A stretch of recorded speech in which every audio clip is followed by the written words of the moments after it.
নতুন জীবনে পা রাখার পর কি বলছেন কাঞ্চন শ্রীময়ী? শ্রীময়ীর উদ্দেশ্যে কি লিখলেন অভিনেতা জানাবো এই ভিডিওর মাধ্যমে। শুধু ছিল ডিভোর্সের অপেক্ষা। ডিভোর্স হতে না হতেই তৃতীয় বিয়ে সারলেন 53 বছরের অভিনেতা কাঞ্চন মল্লিক। সমস্ত আলোচনা, নিন্দা, কটাক্ষের তোয়াক্কা না করে বিয়ে করলেন কাঞ্চন মল্লিক ও শ্রীময়ী চট্টরাজ। বিয়ের একাধিক ছবি সোশ্যাল মিডিয়ায় এখন ভাইরাল, যার জন্য কম ট্রোলের শিকার হচ্ছেন না কাঞ্চন শ্রীময়ী। 14 ফেব্রুয়ারি আইনিভাবে বিয়ে করেছিলেন তারা।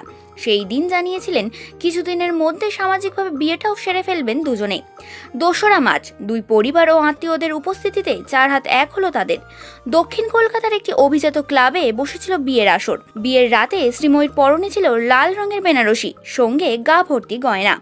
অভিনেত্রী অবশ্য জানিয়েছেন তিনি নিজেই তার বিয়ের বেনারসি ডিজাইন করেছেন। এই বিষয়ে কাউকে ভরসা করেননি অভিনেত্রী। আইবুড়ো ভাত থেকে বিয়ে, সবকিছুতেই ছিল এলাহি আয়োজন। বেশ কিছুদিন আগে দিদি নাম্বার 1-এ খেলতে এসে শ্রীময়ী জানান, আমি একটু বয়স্ক অর্থাৎ প্রবীণ মানুষ পছন্দ করি। বাবা সুলভ আচরণ হবে, অনেক বেশি খেয়াল রাখবে। যা শুনে বেজায় হেসেছিলেন অনেকেই। 12 বছর ধরে কাঞ্চনের পাশে আছেন শ্রীময়ী। অভিনেত্রীকে একটি সাক্ষাৎকারে জিজ্ঞেস করা হয় কাঞ্চন তার কিভাবে মন জয় করেছেন।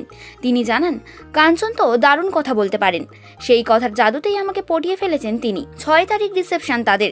সোশ্যাল মিডিয়ায় একগুচ্ছ ছবি পোস্ট করে অভিনেতা লিখেছেন, বন্ধু তোমার ভালোবাসার স্বপ্নটাকে রেখো, বেঁচে নেবার স্বপ্নটাকে জাপটে ধরে থেকো।